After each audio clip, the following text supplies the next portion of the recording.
we can go ahead and pull up today's agenda so we can get moving on the presentations. And we'll start off today with a brief market update from Mr. Giovanni Cavaletto. And then we will go into our presentations from Lance Anderson with calculating irrigation demand. We'll move on to windbreaks with Brooks Engelhardt.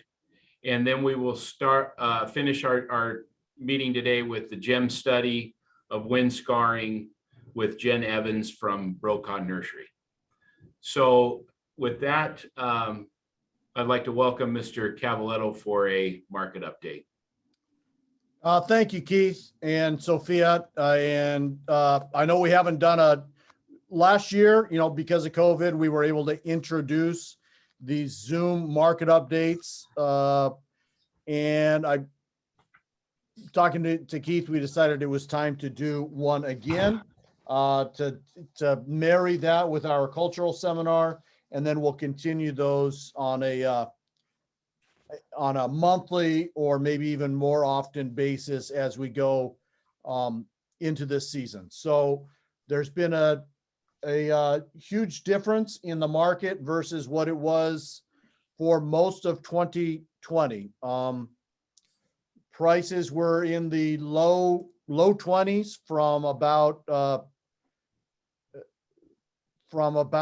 July, August, when Mexico started this new crop, all the way through Christmas and into early January. Starting in early January with anticipation for the Super Bowl, prices began to rise slowly but steadily. And from Super Bowl until now, they've really risen at a much faster pace. And so what is driving that? Mexico is trying to drive one narrative that you might have heard of, which is that they've had a couple of frost events, including, of course, that frost event that affected South Texas that everybody heard about on the news here in the United States. And they're circulating pictures of frost damage orchards, et cetera, et cetera. I don't necessarily believe that that frost narrative is necessary in this, or that it's necessarily particularly true. Yes, there is frost damage, probably to this year's crop, 2 to 3%. So kind of a rounding error within avocado crop estimations. We might, though, however, have seen a greater damage to the flower for next year. So there might be a greater effect to the availability of Mexican fruit in August, September, October than necessarily a direct frost consequence to the crop that they're harvesting right now. I believe that this is primarily a demand-driven market increase. What do I mean by that? Mexico, this is not a supply-driven increase. Mexico continues to harvest and cross 12 to 1,300 truckloads per week. So there's been no reduction in the supply from Mexico. If anything, there's been a slight increase versus what it was in the fall and winter. So in my mind, this is really a demand function that the United States economy and avocado demand is waking up after what's been essentially a 10 or 11 month hibernation and going back to what the prices were pre-COVID. If we remember, after the Super Bowl last year, we had a similar market run up, and the last week of February, first week of March, we were moving 50 million pounds of avocados per week in a $45 or $50 market. And then COVID hit and that all changed. So right now we've seen a significant market run up. You see that reflected in the fresh facts. These cycles tend to work in 3 to 4 weeks periods. These volatility cycles. There's a couple of signs that we could be getting close to the top of this one. One is these new price rises are, for the first couple of weeks of it, were not being passed on at the retail level. Retail still had their old pricing intact. That's beginning to change now. So one of the club stores, a quick anecdote on that, one of the club stores was selling bags at $4.29 each in the old pricing model. The new pricing model is forcing them to go to $7.49 per bag. So that's expected to slow a little bit of the volume pull from that particular customer. And so it feels like we might be getting close to the top. There's not necessarily reason to anticipate rollbacks. And why is that? We've got a couple of holidays coming back that are going to affect the supply side. Next week, March 15th is a federal holiday in Mexico, Benito Juarez Day. So we're going to lose one day of harvest there.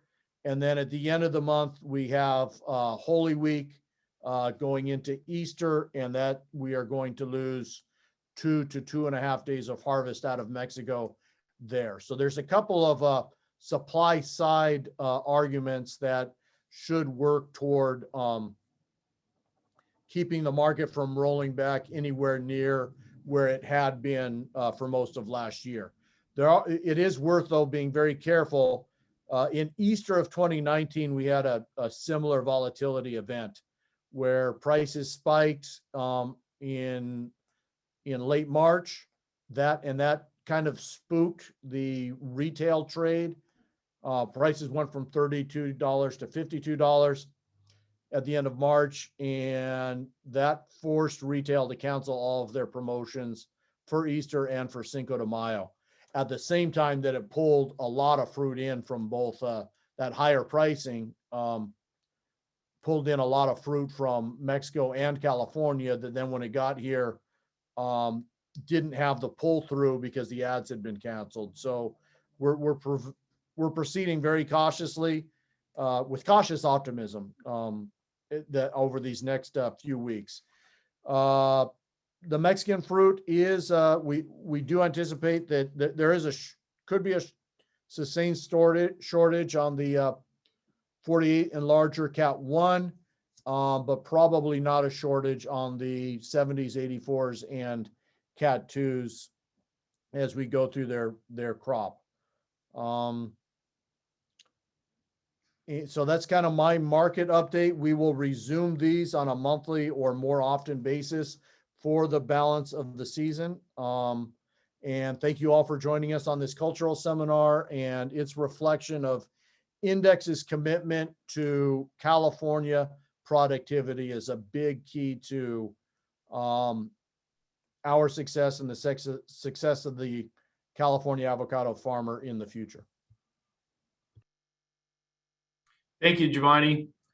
I appreciate that market update, and we can go ahead and get started. I'd like to introduce Lance Anderson. He is the Deputy District Manager and Ag Program Director for the Mission Resource Conservation District.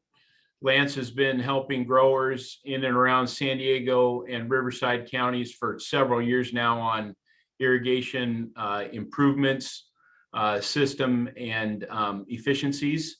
And let's go ahead and get starting with Lance's presentation on calculating irrigation demands.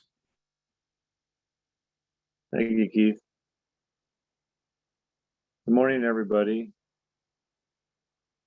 As Keith said, I've at Mission Resource Conservation District, been there for 7 years and helping people with irrigation water management. And we did a conversation as part of the Avocado Society annual meeting about using ET, evapotranspiration, in determining water demand in avocados. And Keith asked me today to share that same idea, but with the opportunity for people to see the numbers and not just have it be a conversation. So as we look to use ET to calculate how much water to apply to our groves, there's a number of things that we need to know. First is the ETO for a given period. ETO is a reference number. It's the evapotranspiration. Primarily our source for that is CIMMYS, the California Irrigation Management Information System, is where most growers would get that, and especially helpful if you were to use their spatial data system, which is utilizes a half-kilometer satellite image of your grow to help determine what that ETO is. ETO is a reference based on water demand from well-watered pasture grass. Then after we've determined what ETO is for a period, and normally that period could be anywhere from, a day, 7 days is kind of the standard what people work with. But we need to know what our crop coefficient is. It's a number that's been developed by the universities that we multiply against the ETO to get to a crop ETC, which is that calculated crop ETC bullet that you see there. And then these numbers are in acre inches. We don't really understand acre inches in agricultural irrigation. We like to measure gallons. And when we get to large quantities, we talk acre feet. But when we're talking about weekly irrigation, we're talking gallons. So we'll look at how we convert ETC into gallons and gallons per hour. We need to know how many trees we have per acre. We need to know what our system flow rate is in gallons per hour, and then our system DU. Our DU is the distribution uniformity. It's a measurement of how evenly water is spread across the grove. It's a comparison to overall average and the lowest 25% performing sprinklers or portion of the system. And that the higher the percentage, the better the DU, the less extra runtime is needed to get all of the trees, the amount of water that you want to deliver. Next slide, Sophia. So let's take a look at the actual numbers using ET to calculate how much water to apply. So we're going to assume that we have 1.25 inches of evapotranspiration for a given 7-day period. 1.25 here in the southern region is typical for June or maybe September. And so not peak season, but good and warm. Our crop coefficient for avocados is easy to remember. It's 0.86 for the entire season. In other crops, the coefficient changes during the growing period, but for avocados, it's been determined to be 0.86. So that's all we need to remember is one number. Next. So then we take our 1.25, we multiply it by our 0.86, and we arrive at 1.08 inches of ETC, evapotranspiration, for the crop for our 7-day period. Now to convert that to gallons, the way that I do it is take that inches, multiply it by the number of gallons in an acre inch, 27,154. So we arrive at 29,326 gallons of water transpired over an acre of full-sized avocado trees. We're talking here, trees that are 20 feet, 18 to 20 feet wide and 20 to 30 feet tall. Then we need to know our trees per acre. So a typical planting 20 by 20 is 109. If you were 20 by 15, it would be 105 trees. If you were 15 by 15, 193. If you're high density, let's say 10 by 10, it would be 435 trees per acre. But we'll stick with the 109. So we take our our evaporated water, 29,326, divide that by the number of trees, and we have a water demand of 269 gallons for a given period of time. Now our system flow rate. So we're going to say that we've got a 20 gallon per hour sprinkler out there, or that's what we're going to assume that we've done a distribution uniformity test, and we're not just going by the fact that we have a 20 gallon per hour sprinkler according to manufacturer spec, but that we have a actually measured overall average of 20 gallons per hour. Our system DU is 81%, which is good. Industry standards 85%. We'd like to see it better if possible, which is we can attain better than 85 with proper pressure regulation and pressure compensation, especially in slope plantings. So we calculate a total run time. We take our 269, we divide it by our 20 gallons per hour, and then we divide our DU as a decimal, 0.81 into that, and we arrive at 16.6 hours of runtime needed. If we don't use our DU calculation, the math would say 13 and a half hours of runtime, but we'd be underwatering a quarter of our trees by about 40 gallons. Now, in addition to, now we understand how much water the trees have used over our 7-day period, we need to think about our soil considerations. And our two growing regions are quite different in terms of water holding capacity. Working down here in the southern region, we don't have too many groves where you could really apply 269 gallons in a single irrigation event and have it all be available to the trees. You know, do we truly have soil that can hold that much water? Next. So here in the southern region, a typical soil is the Ciannamon coarse sandy loam. It's good for avocados because of its free draining nature. The problem with this soil and most soils in the southern region is that they're shallow, and right underneath them is bedrock. So we have a hard layer at which water slides downhill when it proceeds through that upper 16 inches or so. So this is typical non-north facing. North facing slopes here in the southern region have quite a bit more soil, but in our typical other facing directions, we have about 16 inches of depth. So to calculate then our soil holding capacity for that soil, utilizing the Web Soil Survey, which is a USDA tool available online, we find that we have 229 gallons under the typical sprinkler wetted area. So we can hold 229 gallons of water in the root zone of the tree, but we need 269.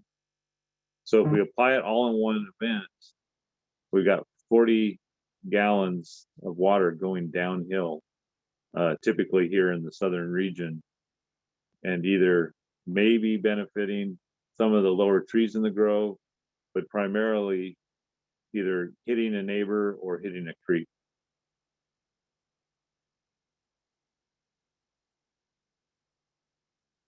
That's what I have for today. Thank you, Lance. I appreciate that update. I don't see any questions come through on the chat or any raised hands. That was a lot of quick information. Maybe if any questions come through after we get started, we can go back Sure, and answer any. Yeah, we have a number of resources, you know, spreadsheets and things that we can share with people to help them do the calculations, and you know, if this is something that they want to add to their operation. We do have a couple questions, Lance. One of them from Mr. John Cornell.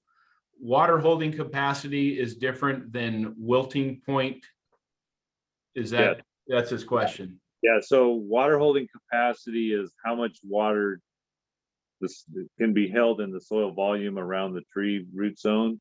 Wilting point would be, you know, at the point at which there's no water in the soil and the tree's going to die.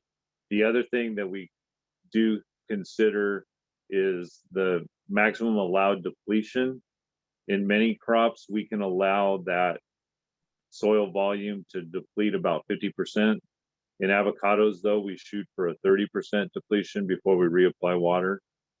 And you know, there's a number of tools to measure that depletion. You can put in soil moisture sensors. You can directly measure the trees themselves with a variety of different tools, sap flow and dendrometers and things, but or just soil probing, you know, just going out there with a shovel or a soil probe and seeing what's happening in the grove. And then a follow-up question from Mr. Cornell is, how far from the wilting point should we go before initiating another irrigation?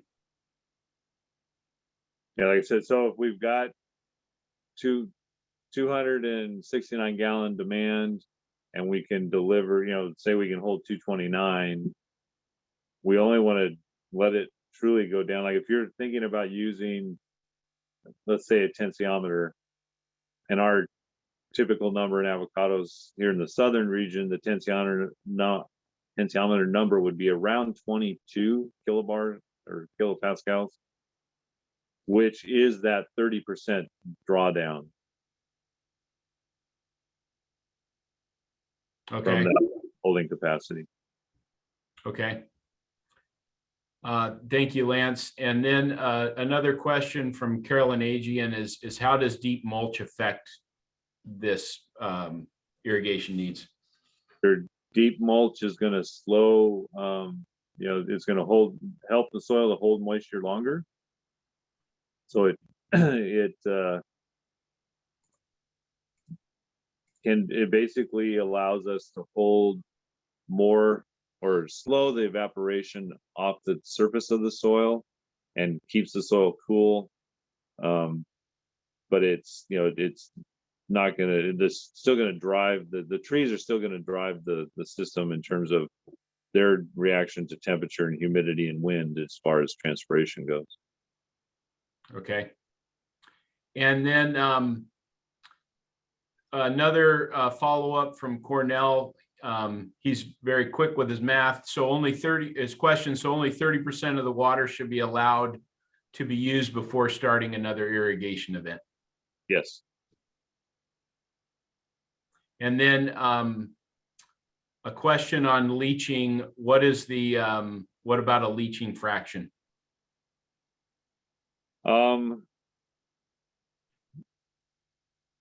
We could, University of California's standard recommendation, southern region is probably 10% leaching factor. So you could add an additional 10%. A number of growers down here, though, are simply replacing that ET number and not doing the leaching and seeing less tip burn than they saw when they were doing the leaching factor. Okay. In the chat, there is a couple questions, Lance. Richard Bioka asked if we could share an ETR formula.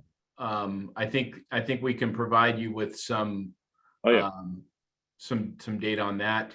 And then another question, in your opinion, Lance, what is the maximum TDS in parts per million allowable for avocados? Depends on your rootstock. If we're in old trees, we don't want it to get above, let me do a quick conversion, 600 TDS. When we're talking TDS, we probably don't want it, 500 to 600. Newer rootstocks can handle a lot more. I mean, we did a study with Dusa rootstocks in Escondido using straight tertiary reclaimed water from the sewage plant that was TDS of about 800, and at full ET or 1.5 ET, we grew some beautiful trees. Okay. So yeah, it's very rootstock dependent, but if we're talking old rootstocks, you want to keep it below 600. I mean, 640 TDS is equal to an EC of 1.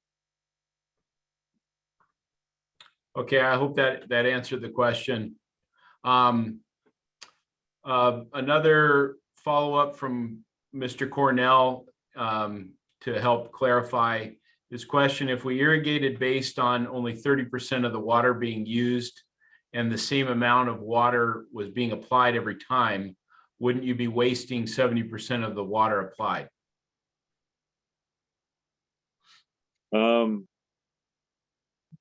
No, I mean, we're keeping the tree well hydrated and avoiding stress.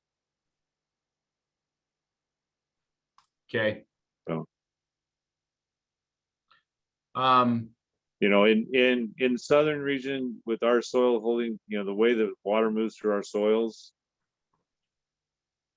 if we're constantly trying to put that 30% back, we're just keeping the soil we're probably find it difficult to get to field capacity, which is the total volume of water that the soil can hold. So we're applying the water to keep the trees, well irrigated and as stress-free as possible. Northern region soils are very different. I don't have any experience with them. I just know that I did some checking and saw available water holding capacities that kind of blew my socks off from what we have down here. It is quite a bit different. So his follow-up is, it's like saying we need a 7% leaching factor. Yeah. 70%. Well, Seems high. yeah, that's, we're putting back because we remember the tree is drawing it out. This is a measurement that's been made, that's calculated that the tree has drawn that much water out. So the 30% drawdown is total volume, and total volume is more than what the tree is using. So, okay. Well, thank you for your questions, and I'm sure we can get you and John together at a discussion sure. After the meeting. So we'll go ahead, and I would like to introduce our next presenter to talk about windbreaks. And this is unfortunately a timely year for this discussion, but I'd like to introduce Brooks Engelhardt, resource conservationist with the USDA-NRCS division. He's a certified crop advisor. Brooks has his bachelor's of science in crop science from Chico. He obtained his master's degree in crop production and physiology at Iowa State University. Brooks has worked with the USDA for 21 years. 4 years have been with the Agricultural Research Service and 17 years with NRCS. So with that, I'd like to welcome Brooks and enjoy his presentation. Go ahead, Brooks.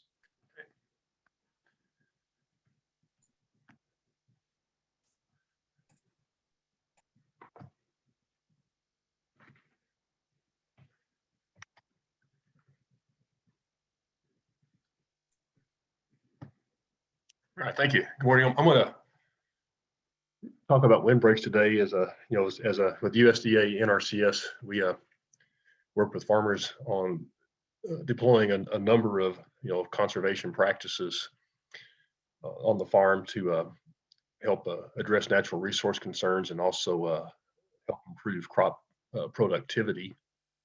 So windbreak is a practice that we've been using for a long time. It's a long-standing toolbox practice in our toolbox. And so I'm going to talk about windbreaks today. I'm going to just talk about 3 points. What is a windbreak?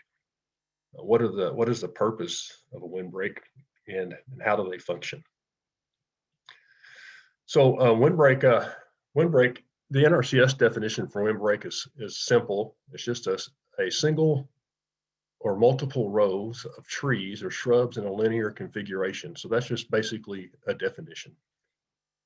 Another definition we use is in any barrier, whether it's natural, through trees and shrubs, or artificial, which could be like a fence or a screen, that'll reduce troublesome winds by creating a wind shadow on the leeward side. And a nice succinct definition is rows of vegetation to reduce and redirect wind. So what are some of the purposes of windbreak? Well, probably the 2 primary issues that we work with in our agency would be reducing soil erosion and protecting plants from wind-related damage. Those are probably the 2 primary ones that we do down here. So an orchard that is protected, typically they can have potentially less scarring of fruit and less fruit drop. Another thing that windbreaks will do is they can enhance plant growth within this micro environment The windbreaks can moderate the effects of hot drying winds, which can thereby reduce the evapotranspiration of the crop in the protected area. And also thereby it can improve irrigation efficiency. Some other purposes that windbreaks can do is they can intercept airborne particulate matter, chemicals and odors. They can provide a visual and noise screen. They can be useful for delineating property boundaries or field boundaries. And they also increase carbon storage in their biomass as well in the soils. So you can have some benefit there. So how do windbreaks function? So windbreaks, by definition, they just deflect wind over a windbreak and around the windbreak. As we have here in this diagram right here, we see a 22-mile-an-hour wind approaching a windbreak, and as it passes through, the wind speed on the leeward side, which is the downwind side, is reduced. So typically, what we a kind of a rule of thumb, when you have a windbreak, the windbreak will provide shelter at a distance across the field 10 times the height of the barrier. So in this case here, if you have a 30-foot tall tree, you can expect to see some reduction in wind speed 300 feet downwind. Now, it'll continue on, the wind speed reduction will continue on 20 and 30 times the height downwind, but 10 times the height is kind of the area that we're looking into. And also you'll get some wind speed reduction on the windward side as well. So this is just another diagram showing as winds approach a windbreak or a barrier, it forces the wind up and over the windbreak. So there's going to be a little increase in wind speed over the top of the windbreak, but there's also some wind will still pass through. And also, the wind itself will also go around the windbreak. So we have some winds approaching the windbreak that's going to go around a little bit. So what are the factors that influence the effectiveness of a windbreak? So one is the height, that tells us that'll essentially dictates the length of the protected area, downwind. And the other is the density of the windbreak. Density, by definition, is the amount of space occupied by solid material, so over a given area. So in this little diagram right here, this is a windbreak that's 40% dense, and if you can see this, they have these little dots, these little grids here where someone went through and literally counted the amount of solid space versus the open air. So how does density affect the windbreak? Well, if you have a windbreak, if you have trees going across for your windbreak and the trees are spaced far enough apart where there's gaps, visible gaps coming through, you have a density less than 20%, you're going to get very little protection. It'll be essentially nothing. The wind's just going to pass through there. From 20%, as density hits the 20% mark and starts climbing, the amount of protection will increase with this density. And I just put a note here, the ideal density for cropland is between 40 and 60%. As density of a windbreak increases above 60%, the length of the protected area can decrease a little bit, and that's by turbulence. And so in this graphs right here, I got this from the University of Nebraska Extension, is showing a 20-mile-an-hour wind approaching a windbreak. Here's a windbreak that they, 35% up to 35% density. So at the 10 times the height, you're seeing a wind speed of 13 miles an hour, which is a 65% reduction. For cropland, 40 to 60% density, we're seeing a wind speed of 10 miles an hour. So the reduction is 50%. In the higher density, the higher levels of density, there's going to be more wind speed reduction.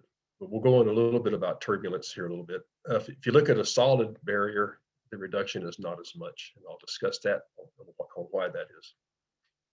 All right. So why is it solid barriers? We have what happens? We get turbulence from a solid barrier. So in general, as wind approaches a barrier, whether it's porous or not, like a windbreak of trees, or if it's like a fence, as the wind approaches the barrier, high pressure will build up on the windward side, and it will result in a lower pressure on the leeward side. And what happens is that as the wind is forced up and over, that'll essentially pull that wind down, and you can get a turbulence. Okay, so as we compare here, like in this situation here of comparing a 60 to 80% density, we have a 7 mile an hour. The wind is reduced from 20 to 7 miles an hour in the 60% density, but in a solid, it's 14 miles an hour, and that's mainly because of all the turbulence that's going on. So porosity, how does porosity help reduce turbulence? So, with a windbreak full of trees and shrubs, you're going to have some porosity. In other words, what happens as the wind approaches the windbreak, it's going to allow for wind to pass through. So this wind that passes through the windbreak is then what it does is that will actually alleviate some of these pressure differences on both sides, and then therefore it'll also alleviate that turbulent zone over here. So the turbulence therefore is not going to won't have as much effect on your crop. Other things that can affect wind is eddying or turbulence. As as wind approaches the windbreak, you're going to get some turbulence on the ends, because the wind speeds are going to pick up as it approaches the end, and you'll get some turbulence or eddying on the ends. And one way, will that affect your crop? It could. If you have a crop going out here, these on the edges can do that. One way to stop that, or maybe alleviate that, is extend the length. One rule of thumb is your length would be 10 times the height of the tree as well. So if you have a 30-foot tall tree, you can extend out 300 feet. But that really depends on how much space you have on your cropland. Another thing that can affect the function of a windbreak, and really maybe almost render it, make it towards more of a problem than not even having a windbreak, is if you have gaps. If you have a gap in your windbreak, say you lose a tree or two, and there's a space in there, that's going to create a kind of a Venturi effect, or a funneling effect. As wind approaches this gap, the wind speed will pick up, and velocity is going to increase, and it can wreak havoc on this side for those crops that are susceptible to wind damage. So what can you do about to help with these problems of eddying and let's say accelerated wind flow going through a windbreak? So like in the cropland situation, typically a one-row windbreak is often all that's needed. But one thing to keep in mind when you have one row is, as the wind direction changes, the protected area is going to change with it. So in this case right here, if we have if the wind is coming straight from the north, you're going to get a protected area through here. But if the wind shifts, say to the northwest, your protected area is going to change. So one thing you could do is you can add another leg to your windbreak, or you can circle it around, so you'll get a protected area all through here. If you're able to do a multiple windbreaks regarding gaps, like if there's a gap in this windbreak, we'd have a problem with that eddying. So if you had two rows of trees or more, and also if you say you need access to get into your field, basically the recommendation is to angle your access against the direction of your prevailing winds. So in this diagram right here, it's just showing that if you cut your access through in the direction of prevailing winds, it's going to create a funneling effect. But if you cut it the other direction, it'll be fine. So, okay. All right, some general guidelines on windbreak establishment. What we look for when we set up a windbreak is we want to see the windbreak functional within 10 years. So in other words, we like to see the canopy edges of the windbreak begin to touch each other at that point. And so how do you do that? You think about the spacing of your windbreak. So just some general guidelines that we have in NRCS for spacing. If you have shrubs up to 13 feet tall, recommended spacing is somewhere between 3 and 6 feet apart. Medium trees up to 25 feet tall, recommended spacing 8 to 12 feet apart. Tall trees 12 to 16 feet apart. And just remember the guidelines, if you have a 25-foot tall tree, you're going to get about 250 feet of protection downwind from that point. Another thing to think about too, we would like to see the same species of trees in a windbreak, just for structural purposes, and so that you have to get proper overlapping. If you're going to go with 2 rows, a 2-row windbreak, you want to also have space in between those 2 rows, and that spacing really would be dictated based on how you're going to manage that space between those rows. So if you're going to be running equipment through there, you may want to run it, have a 16 to 20 feet space.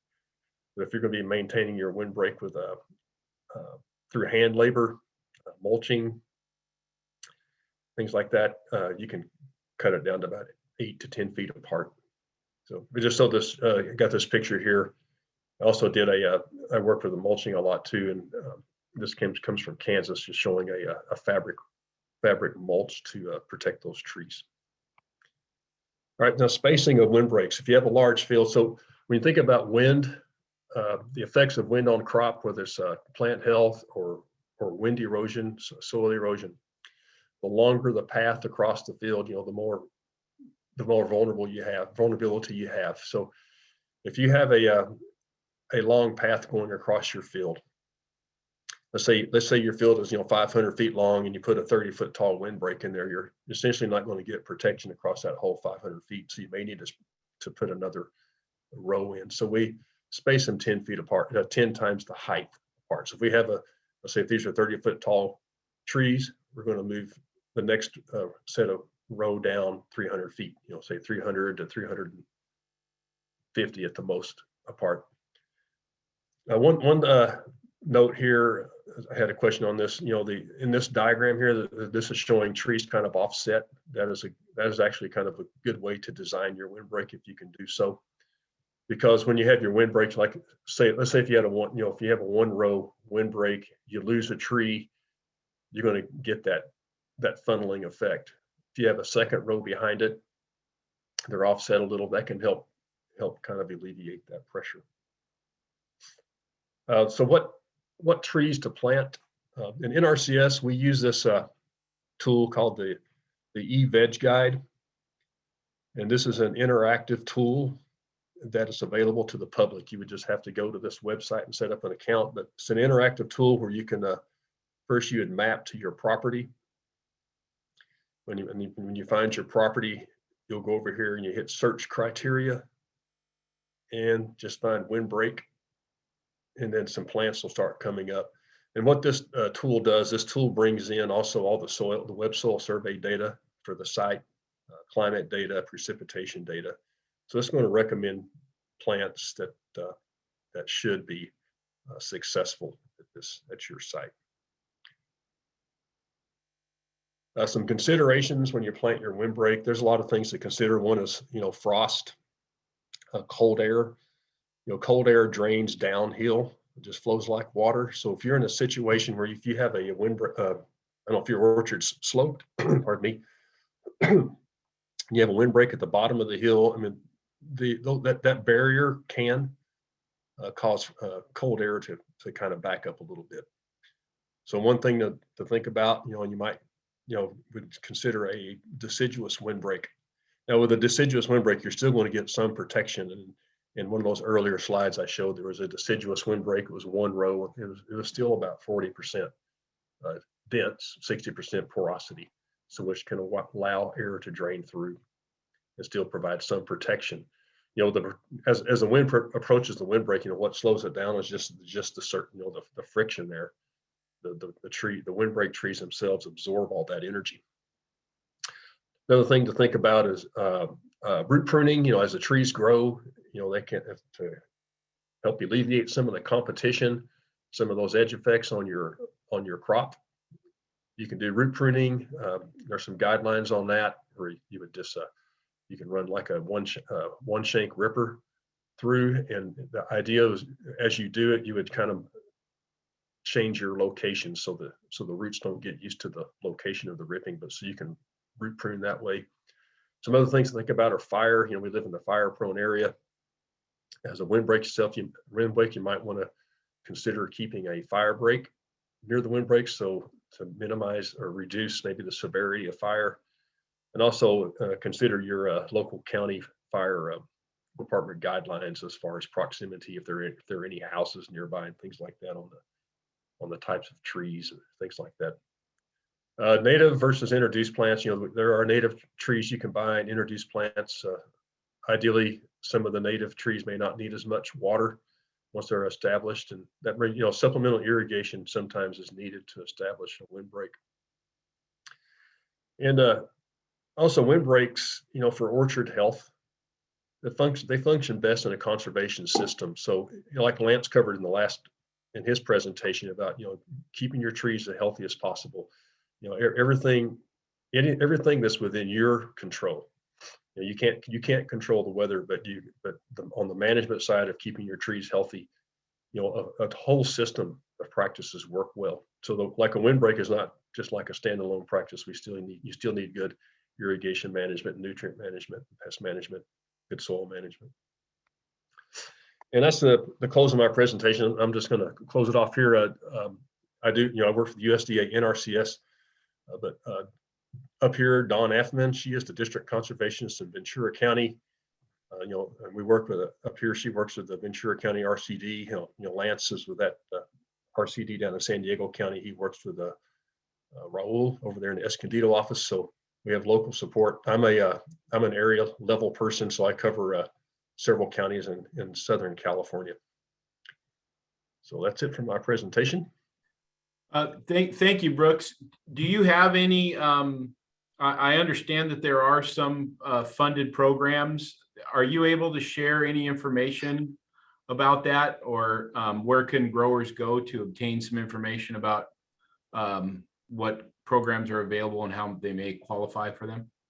Yeah, we do have a cost share program through in the Environmental Quality Incentives Program. Is a farm bill program that offers cost share assistance to growers to adopt these practices, and the local conservationist, Don Affman here in Oxnard, Raul down in Escondido, Bob Hewitt over in San Jacinto, for those of you who are in Western Riverside County.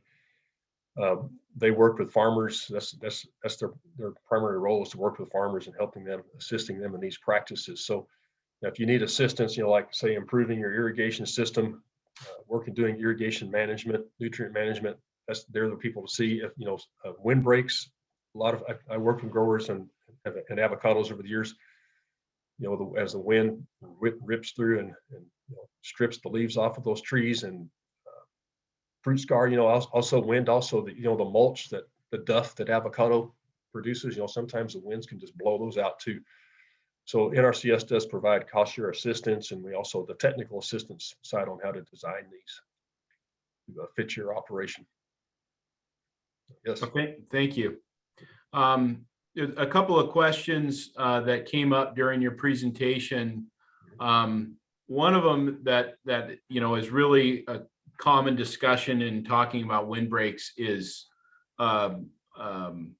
competition for resources, both sunlight and irrigation. And you touched on it with, a single row ripper to disrupt the roots.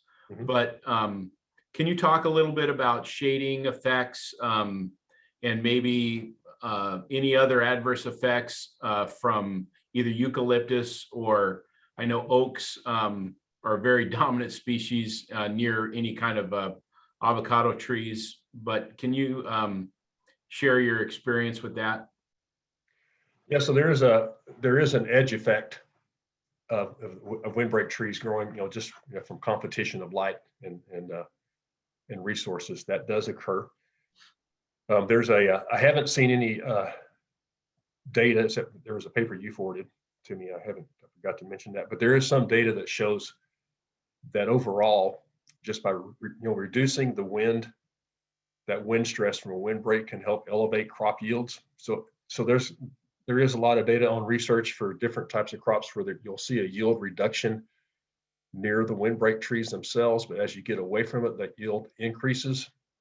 And so the overall yield of the field in some situations will increase. So it depends on I guess you have to look the way the overall yield works out. Another tree that some growers like, I've talked to some avocado growers, they like to have a bacon avocado as a windbreak tree. Yeah, some of the green skin varieties of avocados grow in kind of a central leader, more upright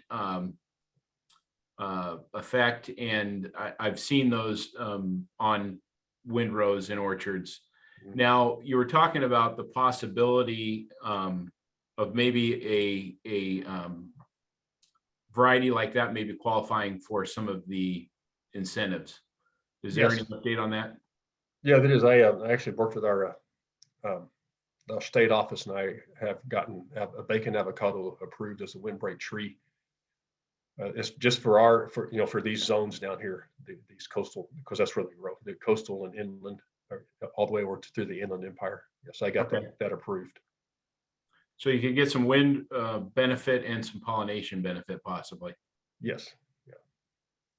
Excellent. And then one question going back to your slides about the height of the windbreak and the formula used for where your protection is. Yes. The question, I'll read it, is the illustration shows row crops, and does the height of the orchard canopy in the example of 20 foot argue for a taller windbreak? And does dense orchard canopy extend the protective distance of the windbreak? Yes, that's true. So yes, if we have what I do is I subtract the height of the crop. So if I'm working with avocados, if your windbreak tree extends 10 feet above your avocados, you can expect a 100-foot zone in the tops of those trees. You probably can expect something a little bit further out, because there's still going to be some wind benefit beyond that 10 times the height. But in an orchard, if your orchard is longer than say 100 or 200 feet wide in the direction of the prevailing winds, you would need another maybe a row of bacons running through there. And as far as a block of trees, like if you have something that's greater than 10 times, if the width of or the thickness or the width of the windbreak is 10 times its height, then you start getting in a woodlot setting. And what that does is that actually has a reduction on the amount of wind speed protection, because as wind runs across the surface of, say, like a woodlot or a forested area or another orchard, there's going to be a little bit of a pressure drop, I think, on the leadward side, and that wind's going to drop a little bit quicker. So what the windbreak does itself, it kind of forces the wind up and over, so it sends it aloft essentially before it comes back down. Okay. Thank you. A couple other questions to get to, Brooks. From Carolyn Agian, how do canyon orchards affect windbreak choices? And as the canyon can sometimes become a funnel for the wind, is there any strategy with that? No, and that's a good point. The topography of the land definitely affects turbulence as the wind goes through there. So I think in a situation like that, just having a row of vegetation, so on the prevailing wind side, is going to absorb some of that energy. And if that, say, the windbreak is taller than your avocado trees themselves, you should get some protection. So the key is having trees that can withstand that energy. Thank you. And from Mr. David Borchard, a question. He's looking for a 50 to 70 foot tall narrow evergreen windbreak for Ventura County, and the eucalyptus and blue gum are costly and very expensive to maintain. Is there an alternative? And that kind of goes into another question, a comment that we've had and we've been seeing recently that maybe you can address when you're answering David's question. But we've seen orchards recently using a non-invasive species of bamboo, or non-running species of bamboo that grows very thick and quite tall. Do you have much experience or comment on the bamboo and any options for David's question? Yeah. For David's questions, I would have to get back with him on that.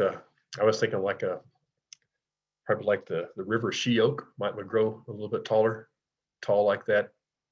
I don't know what the price is. I can check. I have to get with him specifically on that if he'd like to contact Don Affman in our office. I can get with him on that. As far as bamboo goes, I have seen some bamboo windbreaks, typically out in the desert.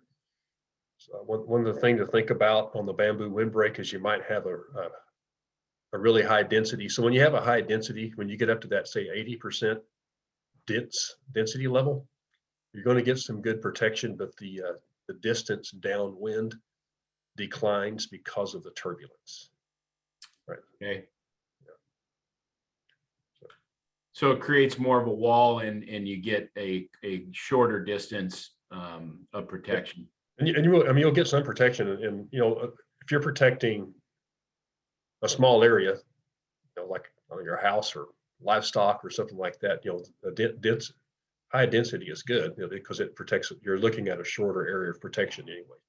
You don't need that long, the length like you would in a crop field. Okay. And then lastly, Brooks, maybe you can pull up your contact slide before we move on to our next presentation. Make sure everybody has an opportunity to copy down your information and get in contact with you if they have any direct questions or have any other information they need. All right.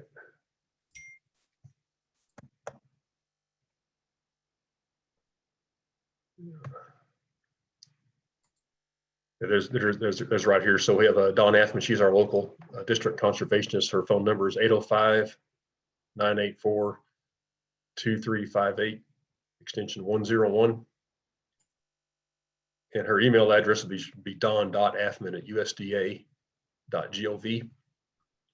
And then my phone number is 760-217-9197. And same thing on the email is it'd be I'll just add the dot in there, and at USDA.gov. We all have the same email addresses. So Don's is the same as well. Okay. Yeah. So, and you can also find us on the internet. I guess if you just Google it, NRCS California, you should be able to find somehow to get in touch with us. So, well, thank you very much, Brooks. That was an informative talk, and I appreciate the follow-up with the contact information. And if anybody needs to get a hold of you, they know where to reach you now. thank you. Thank you very much. Mm-hmm. So let's go ahead and get started with our third and final presentation of the day to talk about our gem scarring study from Jenn Evans. Jenn is the Research and Development Manager at Brokaw Nursery. After completing her bachelor's degree in horticulture science from Michigan State University, Jenn stayed on and obtained her master's degree in plant breeding, genetics, and biotechnology. She's been working in horticulture for almost 16 years, the past 7 years professionally or postgraduate. And she has had originally moved to California to breed flowers, but eventually found her way to Brokaw Nursery in 2017. One thing that Jenn particularly enjoys about her job is her research doesn't end at the nursery. She gets to interact with the industry and provide insights, which she hopes to benefit everyone involved. So please welcome Jenn, and I hope you enjoy her presentation on the gem study. Thank you so much. I'm gonna start out and just get the PowerPoint up here. There we go. Okay, so we've been looking at scarring and gem fruit for a couple of years and trying to understand what's driving that and what we can do about it. So I just wanted to share what I've learned, kind of tell the story of how I've gotten to those conclusions, and hopefully it can benefit some of our growers and keep gem a, you know, competitive premium fruit. So to start out, trying to understand if we were seeing scarring, and the scarring that I'm talking about is that turtle carapace, that really thick, heavy scarring on the fruit that's going to cause a downgrade. We were thinking, is this from thrips? Is it from wind? Is it from heat? What is driving this? And Bob Hill was kind enough to share this graphic, which kind of shows the pattern of the different damage that you see on avocado fruit. So when you have thrips, they have these little mouth parts, you get lighter feeding damage. And then when you're dealing with something that is mechanical damage, you get or you can get much deeper scarring. And then one thing is you get islands of clean tissue. So when we were looking at the gem scarring, for example, here you can see thrips damage, which is lighter. And when we're talking about mechanical damage, we get this really ugly, heavy scarring that, and you can see there's these islands of clean flesh, so to speak. So pretty shortly out of the gate, after looking at a lot of fruit, and started looking at fruit when it was very, very, very small, very early in development, we were already seeing this deep damage. And it just seemed to be deeper than what you normally see from thrips. So it was a little surprising to see it that early on, and thinking like, what is actually causing this? So hopefully these videos can play. One thing noticed is that when we did see the damage, there was often something rubbing against it. So even like this tiny leaf as a fruit was just blowing around in the breeze caused a little bit of this damage on the other side. Oops. And so we're thinking, you know, can wind be a factor in this? So, and can it be the Santa Anas as we get these, you know, very hot, very windy events? And so what we did was basically try to recreate it and see if we could simulate the damage, and not just wait for a Santa Ana event and see what happens, but actually try to create something. So hopefully this doesn't lag too much. This is what we set up. We had blowers here with heat that was basically blowing very hot wind on some trees that were isolated by tarps. And as you can see on the right, the fruit was, you know, this is like very early on, I'd say they were smaller than a grape. So we did this in June of 2019, and over basically a 2.5 day period, the Santa Ana treatment ran. This is when I just started it up, ran for 2 hours on the first day. And then the 2 subsequent days, there was a treatment that I call the Santa Ana treatment, where wind and heat was supplied. And then a separate treatment that just had wind. And the wind, hopefully you can see in the video before, wasn't anything crazy. I mean, it was enough you could definitely see it blowing, but we weren't ripping leaves off the trees, ripping fruit off the trees. There was only about a 20-degree difference between the 2 treatments. So maxing out probably about, like, you know, high 90s, 100 degrees in the heat treatment. So in my opinion, this isn't anything that we wouldn't see outside of the norm when we do get, you know, wind and high temperatures. What was interesting is that we were able to see damage on the fruit just following the first 2 hours that we ran. So, you know, the heaters and the blowers were set up for 2 hours, came back the next day, and we could already see these like dark lesions on the fruit, as you can see in the picture. And following, you know, the 3 days, we were able to see the same type of damage in the wind treatment as well. And so you can see in the picture, there was, you know, all this fruit just had these like black lesions on it. And at this stage, you know, the gem still has such a heavy set. So at this point, I was pretty sure, you know, I knew that I could create this kind of damage, or at least some damage on the fruit at this stage.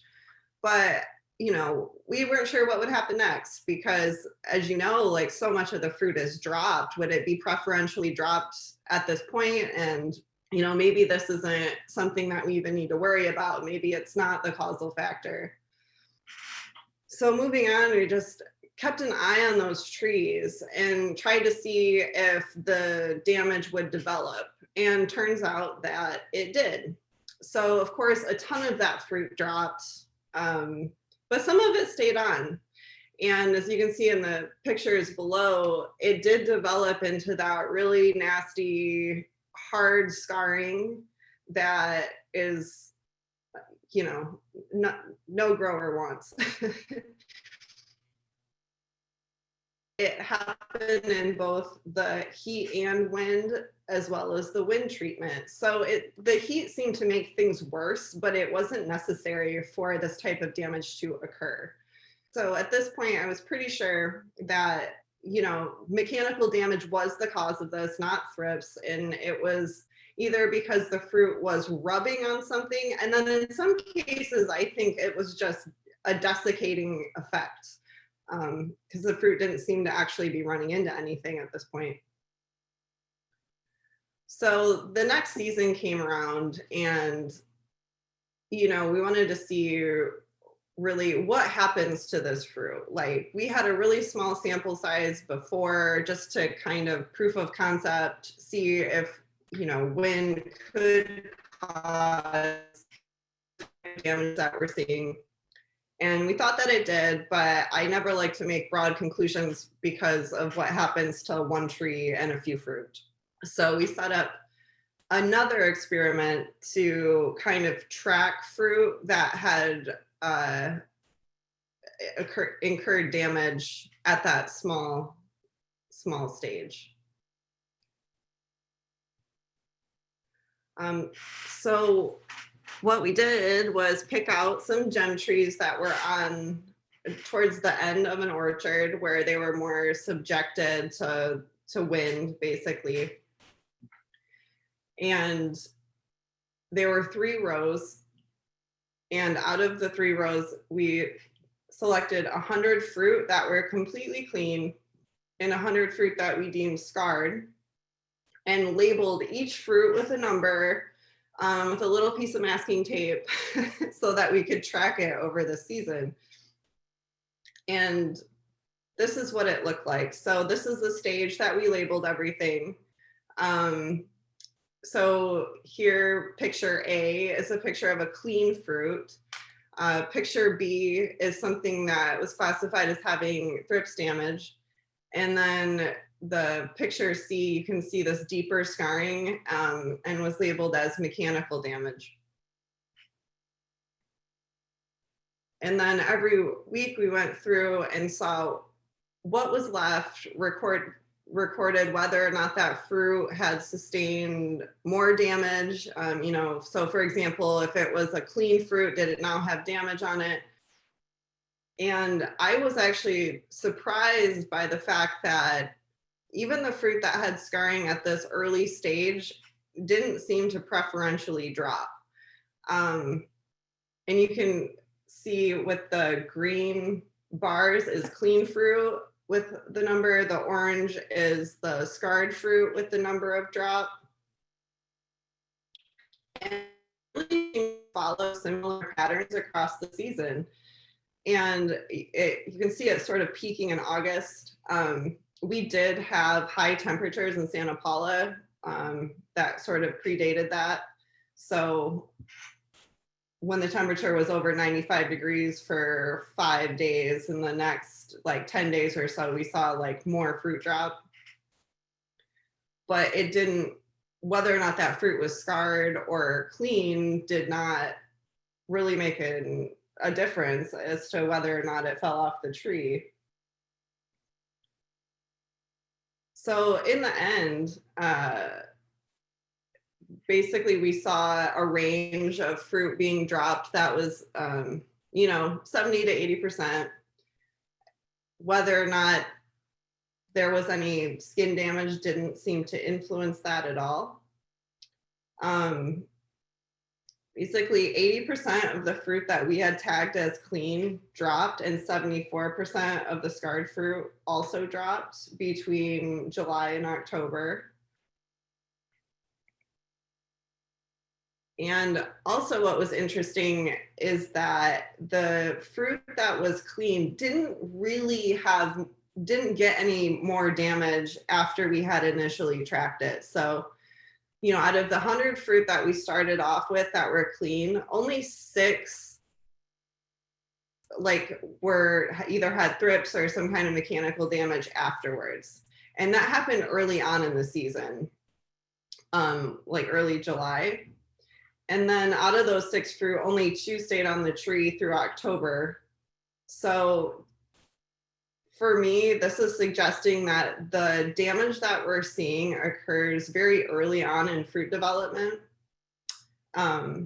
which I think ties in pretty well with how easily we were able to create damage just from supplying some wind in that previous year.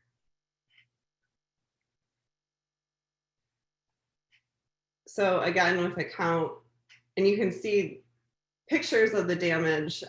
For me, the mechanical damage is much more obvious. And it did account for most of the fruit blemishes that we saw. That being said, thrips damage was not insignificant, so that's something to pay attention to. It's something that we still need to control for. But for me, wind was the most damaging factor for the gem fruit. Exactly why this is, I am not 100% sure. I think it could be actually drying out the cuticle of the fruit, which can cause damage, kind of like if you've ever had a wind burn, like on your own skin. But also something to watch out for is when the fruit is small and it's on this, basically a long peduncle, that long stem, and we get a little bit of wind and the fruit whips around and smacks into other fruit and the trunk of the tree and leaves, and it's just very very susceptible at its young stage. And then it seems as it grows and the skin becomes thicker, it seems to be able to tolerate that kind of impact without causing significant damage. But there is a stage when the fruit is small that's like, if you look at it the wrong way, it might get a scar. I think that this is something we can work around with good agricultural practices. We need to treat the trees in a way that allows them to have good vegetative growth, good vegetative development to cover that fruit. And also, as Brooks was saying easier, I think windbreaks planted correctly could really help kind of minimize the damage.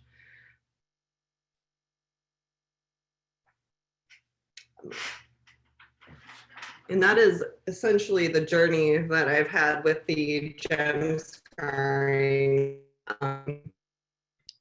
just try to tell the story a little bit of what we've experienced. I am not 100% sure how, how much variation we're going to see year to year as environmental, as we get less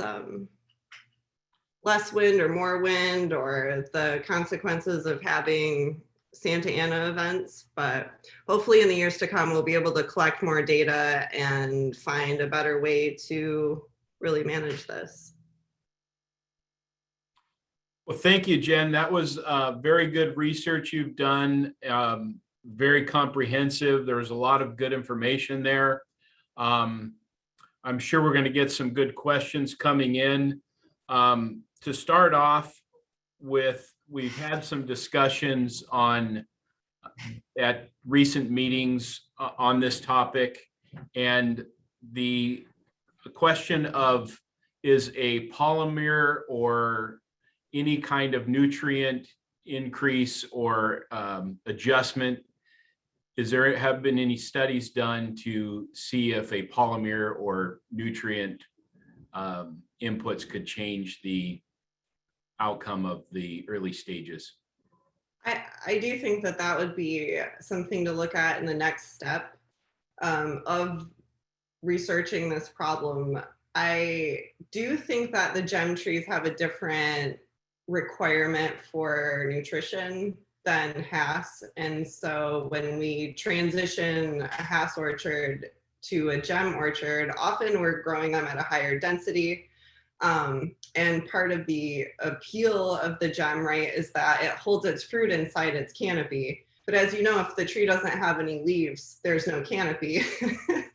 So we know, or we think that gem has a higher nitrogen requirement. I would suspect that there's a lot of other nutritional requirements that are different that we haven't been able to really dial down yet. But I think that's a good next step. And there's likely, something like, say, calcium, it has to do with like skin development, cuticle development. I don't think anyone has done any work looking at the waxes, or like, as you know, like when Hass becomes mature, you get that waxy bloom. I'm not sure if gem has the same capacity to produce those like protective waxes, or it might come into play later on in fruit development. So possibly like protecting it with some kind of, polymer spray could help. But yeah, I think both of the points that you brought up are a good next effort for research. Yeah, we've seen, it is a complex tree canopy, and there's heavy fruit load, and there's, that's caused to, some of this effects that we're seeing. There has been some growers that have chosen to remove the tree stake because that was additional material that could be causing some damage. And our experience is they've removed the stake at around years 3 or 4 of the tree growth. In any experience with that? From what I've seen, having a stake, it's a good thought, but I think there's a lot of other things in there for the fruit to come into contact with. So I wouldn't say that is like 100% gonna solve your problems. Mm-hmm. I would, depending on the crop load, the tree might actually benefit from having some additional support. Like later on when the fruit gets heavy and more mature. To be honest, this is a problem I've seen less in more sheltered areas. So maybe if you're thinking of, just where you're going to plant things, keep in mind that if you have a really windy spot, this could be a problem.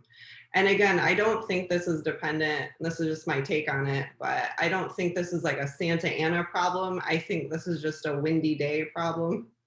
Yes. and something that we should keep in mind when we're designing orchards and thinking about how the wind is going to move through and across an area. Mhm. Just something to be mindful of. I've been looking at a lot of gems myself recently, and I feel like I'm seeing less of this damage this year than we saw last year. I don't know if that, if you've noticed that, but maybe as the trees get a little bit more taller and a little bit more open, that possibly this is less of an effect on the tree as it gets a little bit more age. Yeah, and I think so too. When the trees are younger, and they tend to, there's less of the tree to protect the fruit, and they, will get blown around a lot more. When you have a larger tree, it's heavier limbs. Maybe there's less movement there. Better canopy coverage, just more of a kind of built-in windbreak, so to speak. I haven't, because of the time of year, I haven't necessarily seen pack outs, from this year's crop. So we'll see what happens, but hopefully this isn't going to be a consistent problem for growers. No, we appreciate the efforts because we do need to understand it more. There is another couple questions in the chat. Jen, this is from Mr. Ed Jefferson. Is the gem less susceptible to thrip damage? And my experience would be that it's probably as susceptible as any other variety. Comparing it to Hass, I would say it's similar. I would agree with that. It's not something that I haven't heard of it being like more or less susceptible. I think we were talking, or there was talk before, of having a microclimate inside of the canopy that might be more conducive to thrips populations. And that was something that we talked about early on when we were trying to understand why the gem was scarring like this. It's my personal opinion. I agree with you. I don't think it is more or less susceptible to thrips. And I don't think thrips are causing that super heavy scarring that we see. Right. When we first started talking about this, I think one of the comments that you had mentioned was the microclimate inside the canopy, and that a lot of Hass orchards had a very small gem block with them, and the treatment was being done to the Hass, and we may need to adjust thrip treatments with the gem in consideration. Maybe the timing was possibly a little bit different than the Hass. But I hope that answered your question, Mr. Jefferson. And then a question on organics. I'm not sure if you would take a stab at answering this, Jen. It's more of a entomologist question, but suggestions for mitigating thrips in an organic orchard. I'm not familiar with anything specifically for organic. I would say that's a question for a PCA. Yeah, I'm assuming it's a different product. But no, I'm sorry, I'm not sure about that. As far as like pruning practices or cultural practices, I don't think that you would want to sacrifice, change anything about like how you would manage in that way for thrips management. Yeah, there is, thank you.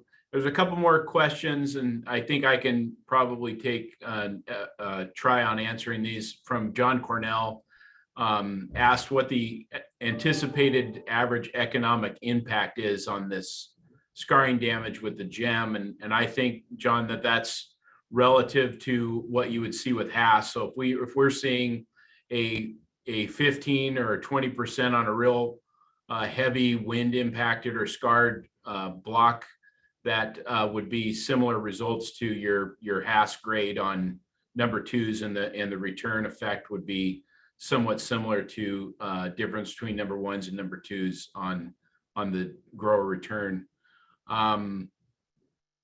Matt Nelson asked, when the gem matures and darkens, does the scarring become less visible? And I think any wind scarring does become less visible as fruit ripens.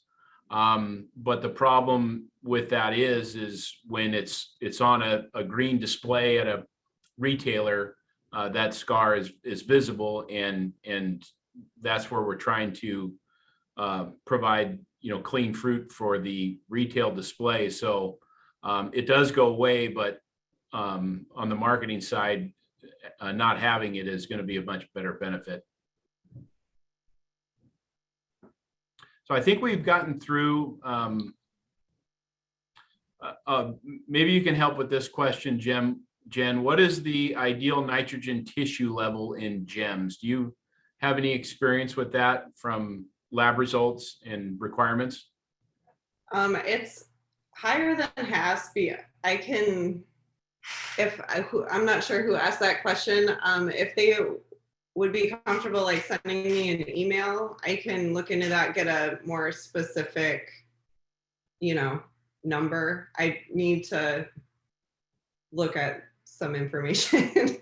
I don't want to like misspeak here, but if anyone wants to contact me, outside of this, I'm happy to do a little thing, and we can get you in touch with them. Absolutely.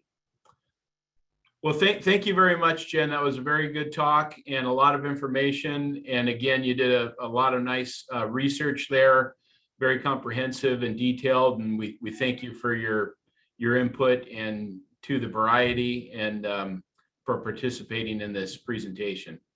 Happy to. Thank you.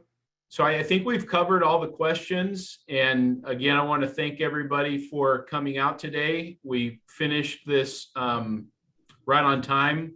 Again, thank you for your attendance, and look forward to some upcoming invites to our monthly market updates, as well as our Seminar 25, which we're going to try to celebrate that milestone and put on another good set of presentations for you for that anniversary. So we can go ahead and get on with farming avocados. And thank you again for coming out today.